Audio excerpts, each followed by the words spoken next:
What's going on, everybody? So, this whole freeze plug situation on the Nova here has gotten to be quite frustrating, and I'm not really entirely sure what to do about it at this point. So, let's hop on over to another clip real quick where I show you guys what initially happened, and then we'll come back and I'll explain where we're at now. Okay, well, here you go, guys. Let's see if I can get the camera in here, get a good shot. But that's the rear freeze plug on the passenger side of the car. It has totally got a hole in it and like some rusty residue. So I guess I ended up having a lot more water content than water and coolant mix in the engine when it sat forever. I mean, I guess if it had more coolant in it, it wouldn't have corroded like that. It is just a steel freeze plug. So that's what happened the other day. When I was test driving, it just blew that hole out. It rusted and a bunch of coolant just spewed and leaked right out of there. So I got to pop it out and change it. I just removed the starter like this. The starter would be like right here where I'm holding the camera, more or less. So I think I might be able to get what I got to do is like try to hammer on the side of that and get it to pivot sideways so I can rip it out of there with some pliers or something. And I got some room here around the header a little bit. I don't know if you can see that too good, but you know, maybe I can get the tool in there to put a new freeze plug in it and be good to go. Alright, so getting that old plug out was ridiculous. When we put this engine together initially, it came with steel freeze plugs, which is what was in there. And that one that got a hole in it was steel, which is why I think it rusted out or whatever.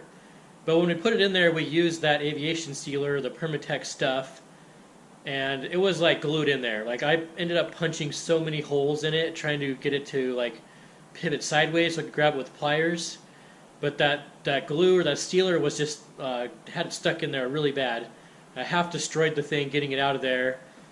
I was able to get it to pivot just slightly, and I was able to like kind of get a screwdriver in there and like bend it some to where I could get some vice grips on it, and eventually I was able to get it out of there. It was a disaster. It took forever. So I just took like a wire brush and I cleaned up around the inside of that hole, cleaned it up real good, and I went and got some brass freeze plugs to put back in there. And I have, you know, my brother lent me this tool. I'll show you guys. You can see it. It's like a freeze plug installation tool.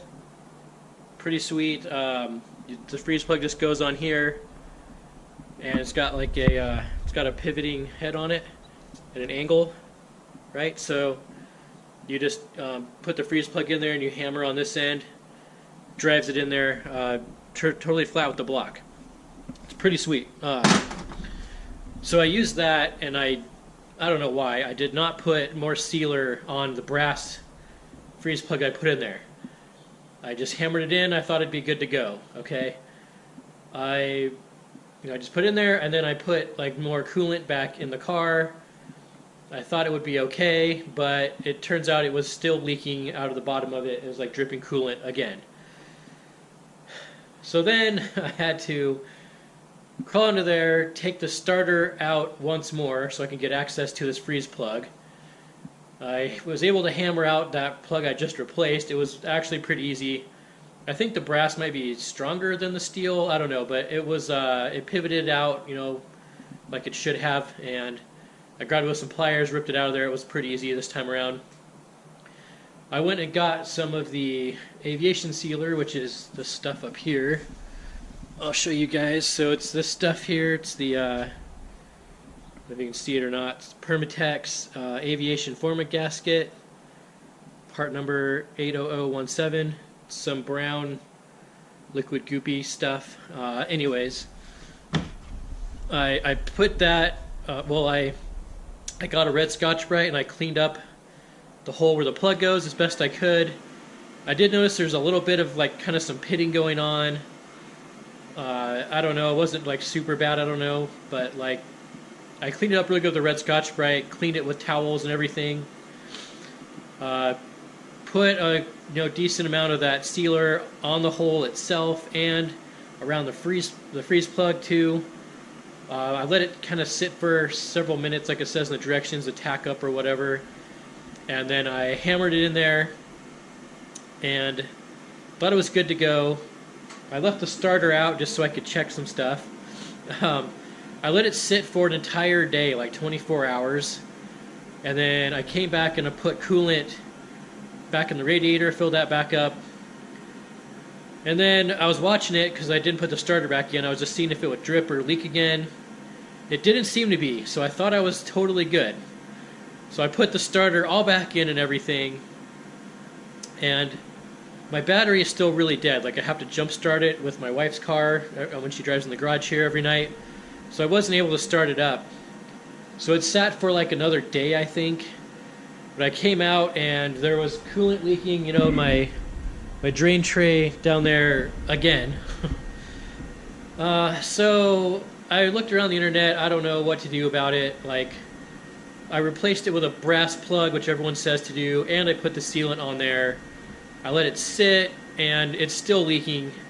I assume there's a little pit or a little cut or groove or something in the bottom of the actual the freeze plug hole on the block that's allowing it coolant to seep through somehow now. And I'm not really sure what else I could do at this point. The other night I started it up and I put a heat cycle on it because somebody on the internet said maybe that would help it, or it would, you know, kind of seal up better.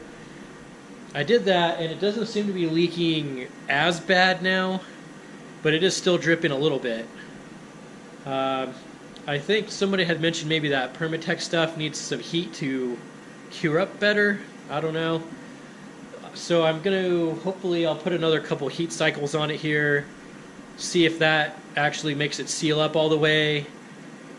If not, then I'm not really sure what to do. It's like just the whole thing is screwed because I can't drive it around with a leaky freeze plug, and if there's like the hole is messed up, I don't know if I could sand it enough to smooth it out all the way.